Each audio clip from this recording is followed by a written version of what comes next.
Hello and welcome back. This is the fifth installment of my kit build entry into the Great Guitar Build-Off 2021. It's a Firebird-style kit. If you haven't watched the first 4 videos, I encourage you to do that. Although, I'll be honest, maybe watch them at 1 1/4, 1 1/2 speed. It's a lot of sanding. Hopefully there's no sanding in this video. What we're doing now is we're getting all the electronics cavities prepped for the electronics, as well as we're doing a lot of soldering. And there are some holes that needed to be a little bit enlarged, so we're going to start with that. It's a little bit scary. Bear with me. I think you'll enjoy it. I hope you'll enjoy it. I've appreciated all the comments. You all have made me feel very supported, and this is such a great community to be a part of. It's awesome being able to document this build and watch everybody else documenting their build as well. Really cool content. So I invite you to sit back in that couch, that chair, that bed, wherever you're watching this video. Grab a beverage, your favorite beverage of choice, and enjoy this with me. Now, I found this part absolutely terrifying, but it's a trick I learned from watching Ben Crow's channel, Crimson Guitars. When you're doing this, have the drill run in reverse. That way I'm not tearing any wood out along with the finish.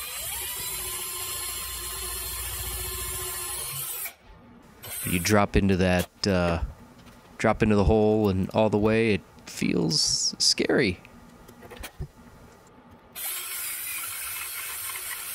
But everything worked out. Did have to open it up just a little bit more to accommodate these potentiometers that I got.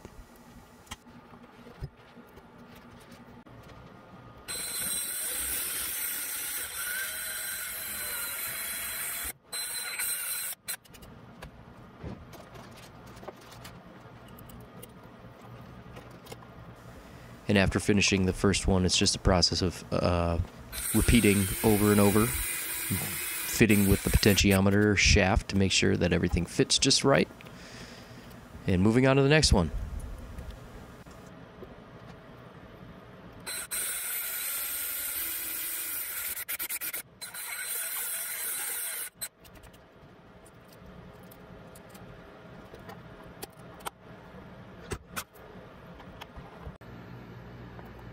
So here I am making a template, and I apologize for the shaky camera work. The table's not moving, it's the camera. It's on a tripod, and I keep bumping it.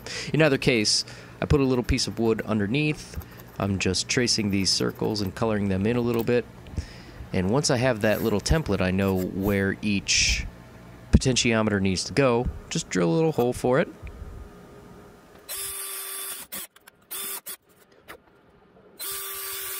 I guess not just the potentiometers, but also the jack for the instrument.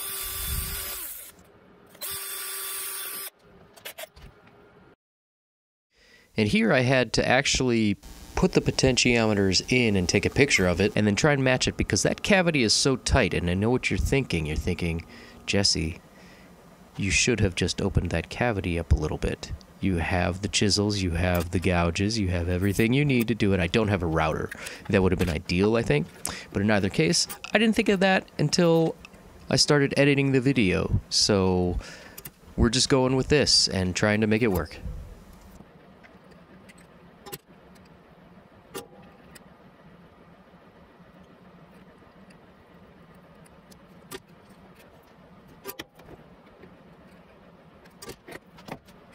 So for this, I'm using green as ground wire. That's the way I usually think of it, just G for G, and grounding that lug on the neck volume knob. And now I'm going to prep the other lug to connect the signal from the volume to the tone on the neck side.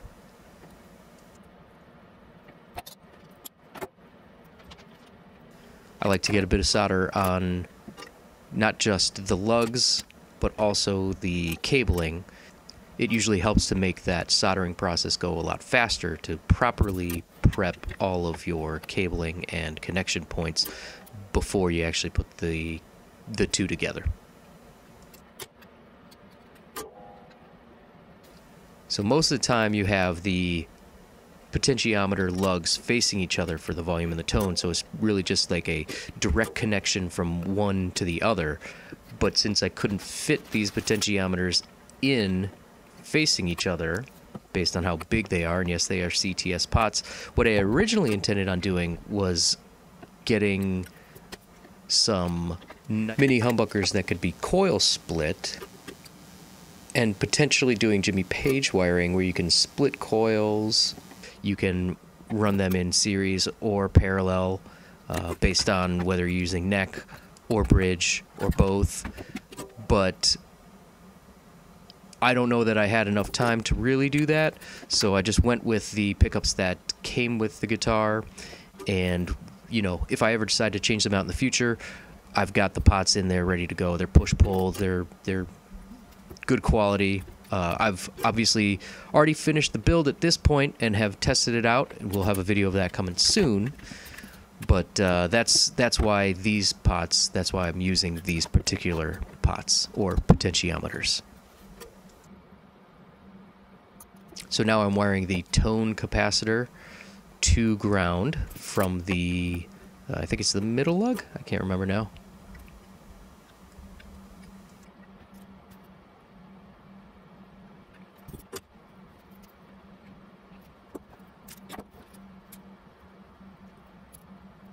I believe it's a 0.022 microfarad capacitor in this case, because they're still technically humbuckers.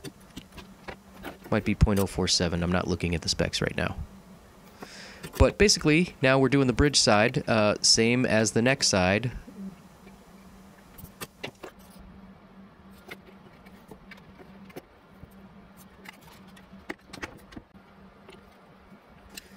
Now we're going to get the grounding for the bridge volume.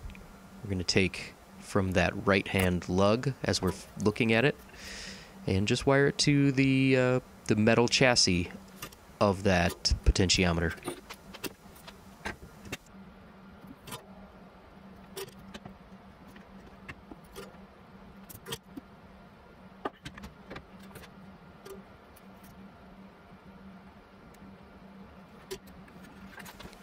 You can see when the lug and the cabling has been prepped that it's a very quick insert the cable once it's hot enough, and then you're done.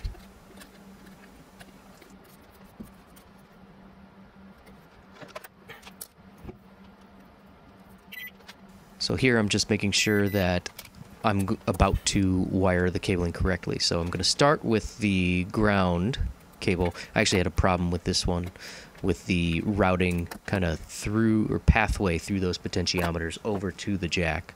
I ended up, after assembling it all, it was pinched and had a problem getting audio out, so I had to take all the pots back out of the guitar and rewire it, taking a different pathway.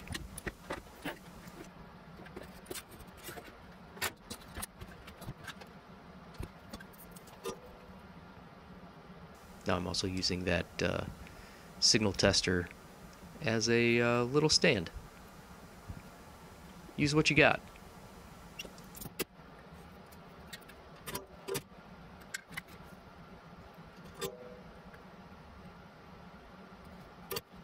So this step is actually me connecting all of the grounds together without trying to create a loop. So from one potentiometer to the next one from there, and to the fourth one. And then I think I take that to the jack ground.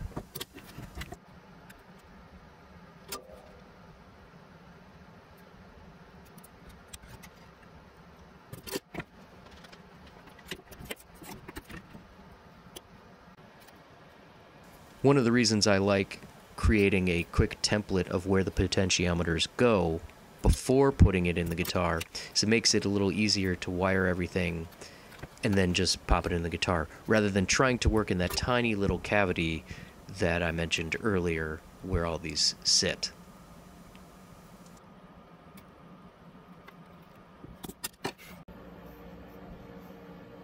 Now this part I'm actually soldering two resistors together. What I'm going to make is a treble bleed circuit. It calls for a 150 kilo ohm resistor, except that I only had 47 kilo ohm and 100 kilo ohm. So if I put those in series and then put a capacitor, and again, I can't remember what the specs are on that capacitor, but I can, if anyone comments and wants to know, I'll look it up and reply in the comments. But wire these now in parallel, you get a nice little treble bleed circuit so that your tone that you get remains true as you pull the volume down on the guitar. A lot of times you end up with something a little too bright, and this prevents that from happening. It keeps kind of like a consistent tone as you roll the volume off. And that gets connected from the signal wire over to ground on the volume knob. So here we're going, you see the red cable, that's signal.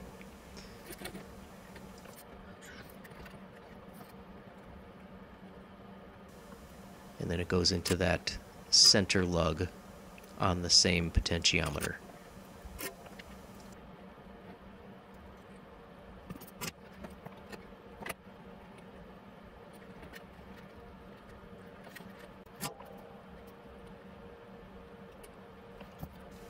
Honestly, it all looks like a mess.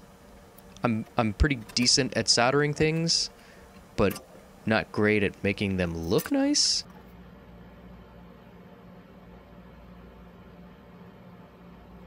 And obviously this can create some problems if any of those leads touch that shouldn't be touching once they get crammed into that cavity.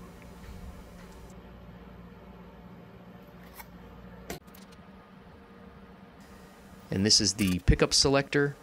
We're going to use yellow for neck, red for bridge, and black for signal coming out of there.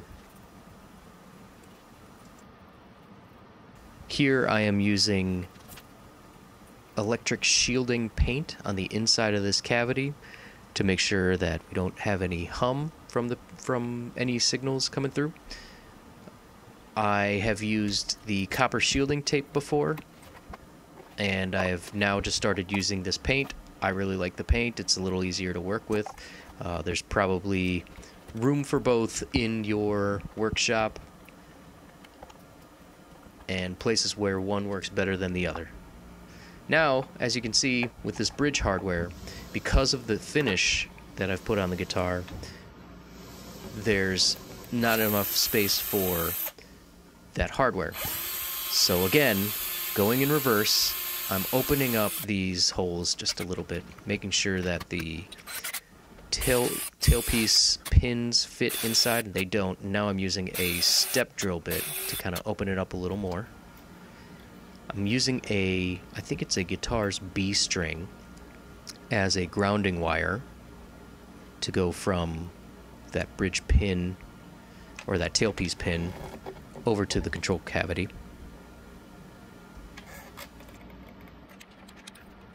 And that'll get wired to some of the ground, one of the ground points in that circuit that I was working on earlier. So now we start putting the potentiometers in, and man, that was a pain. I really should have just enlarged this cavity.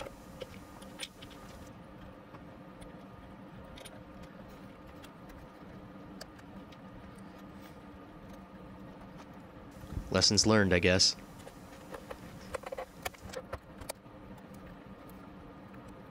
That's actually something that, like, I'll do something and I'll just want to get done with it and start working on it. And then I'll think about later, like, oh, yeah, you know, maybe I should have, you know, I don't have a router, but I certainly could have used chisels to open up some space in there. So I have those thoughts a lot after I've finished doing things.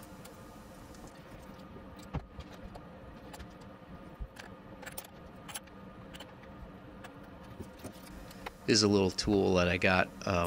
Great to have in your gig bag or guitar case with you when you gig. If any washers, or rather nuts, start to come loose, you can slip this under knobs and just kind of tighten things, or if you need to loosen anything, likewise, you just flip it over and loosen them up. I really like the look of these knobs. I think they go well with the rest of the hardware that I got. I didn't want to use the stock knobs that came with the kit, although they're a bit large because of how close those potentiometers are all in proximity to each other. That being said, I played it. It works fine. I also have small hands. So now we're drilling in the pilot holes for the neck. And here I use a little piece of tape to make sure that I don't drill down too deep and go through my fingerboard. That would be a disaster, probably the likes of which I could not recover from. So now just attaching the neck to the body.